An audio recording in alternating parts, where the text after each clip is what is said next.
Alright, so we've got our roller ready. We're rolling it in the tray, making sure it's an even film all the way around the round surface of the roller. We put it in, we just touch it on the top of the paint there, or roll it just into it, and we push down a little bit, you see the paint coming back off it. This roller, I've been mucking around with it a bit there while Rod's getting ready. So you can see, without it dripping anywhere, you can see it's fully charged. You see that, Rod? Yeah. It's fully charged up, nice and full of paint. Alright? So I've got my tray in that position. People won't talk to you about tray position. The tray's in that position. It's a nice sized tray as we talked about before. Because as I keep working from this way back across the wall, right-handed, it's supposed to feel comfortable, I can just lean forward and get to the tray. If I start another wall, I lift up that tray, that's why those handles are important for you guys, and put it over in that corner and I do that wall. Keep your tray close to you. What it does is it alleviates you dripping any paint. If you drip paint, as you're walking right around the room, you're going to walk in it, you're going to walk out in the room and make a mess. Keep your tray close, quick to get a dip, you'll work across the room really quickly. So now we're going to just going to try and show you guys how to roll a wall. So we put it on, same as the ceiling. Start 3 parts of the roller off the corner. You can see how thick that is. So it's very thick. So we're going on there. Now these rollers, I should have washed it better before I started. We've got a little bit of fluff. That's all. Flick that out with your finger as you go. And with these rollers, you've got to push down a little bit to get the paint to release. So I started off very light. Okay. And now I'm going to put a little bit more weight on just to pull a bit more paint out of it. If it was a Lambswool roller, we wouldn't have to do it. But you do have to work them a certain way. So we'll leave that out of it. So I've got the paint on nice and even. I'm going to go to the top. Always finish your walls down. Okay, nice and close to the corner without getting any fatty edges. Again, very light, tip it all the way from the top to the bottom. We're going to go up to the top and we're going to tip it all the way down to the bottom. I haven't hit the skirting and I haven't hit the ceiling or the corners, but I'm only really an inch off it, 30 millimetres off it. Gives us a nice texture. I'll come all the way over to the corner as far as I can. It'll give us a rolled texture all the way across. So that's our first one. Now our second one. Here we go again. So basically, I've been able to get, what'd you say that is, Rod? 60 centimetres, yeah. A couple of feet across the wall there. So again, where there is our wet edge, we're going to start about 3 parts of a roller length off it. And we're going to go up. So the first one goes on. I'm still getting a bit of cut. You flick it out with your finger. I'll wipe it on my pants. You might like to do that, to have a bit of rag in your pockets off and handy and have one on your mouth. So we're going to roll down, remembering that middle patch is now your heaviest piece. So we're going to work out of that.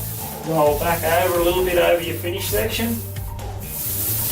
Get it nice and even. We're going to lift it off the wall, come across and roll down the wall. Okay, we're still getting a little bit of jump. So we're going to come back across now, it's a little bit of heavy stuff. We come back across and we're going to tip down. Well, it's important to keep moving across your wall, keep a wet edge, you keep working back into the section you just finished. All the way to the bottom, taking it off each time, tipping off downwards and downwards only.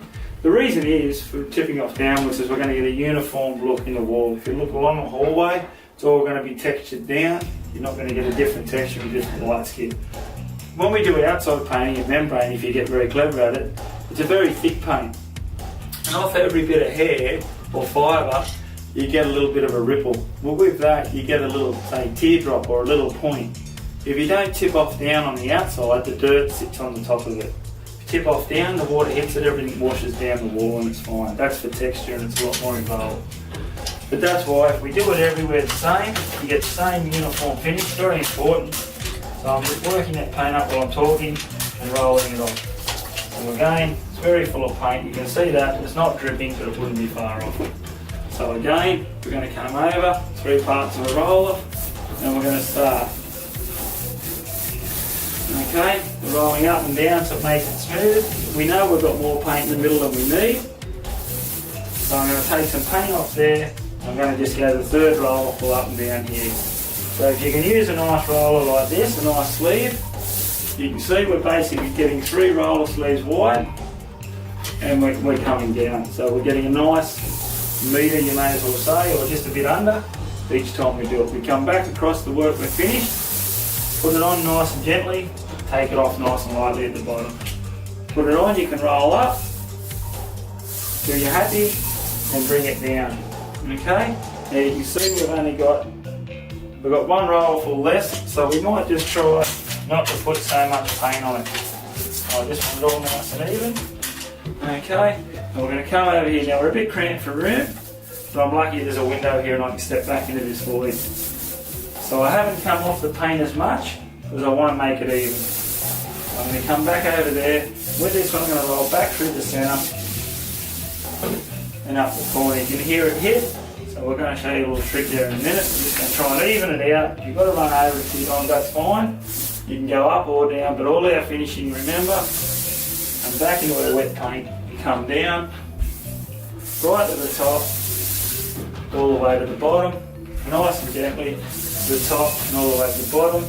Now if you didn't have the window, you would spin around, turn your roller around. It was that way, remember you could hear it hitting. Turn your roller around.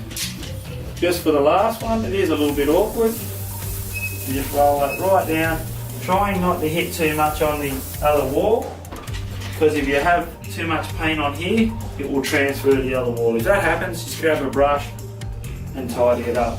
But as you can see, I've spoke to you, I've talked to you all the way through it. The wall's nice and even, it's a nice and even paint gloss level, it'll dry out nice. That's one wall done that quickly talking to you guys. That's just how quick you can do your room. So remember, preparation, get your tray in the right position, roll your wall. I'm getting 3 widths of this, it's 270, 11 inches, giving me a fair wall. So it took 1, 2, 3.5, and we got it done. So it really didn't take long, and it's going to be a great result when that's finished. We'll give it another coat and we'll be right. Alright guys, I hope you have enjoyed watching and enjoyed painting your walls, because it can be so rewarding. We're going to get Rotto later and he's doing it for me. I reckon if he's been listening, he should be able to do it, so I might get him to do a few other walls for me. Alright guys, enjoy your painting. Any dramas, don't forget to drop us a line and we'll sort you out. Thanks guys, bye now.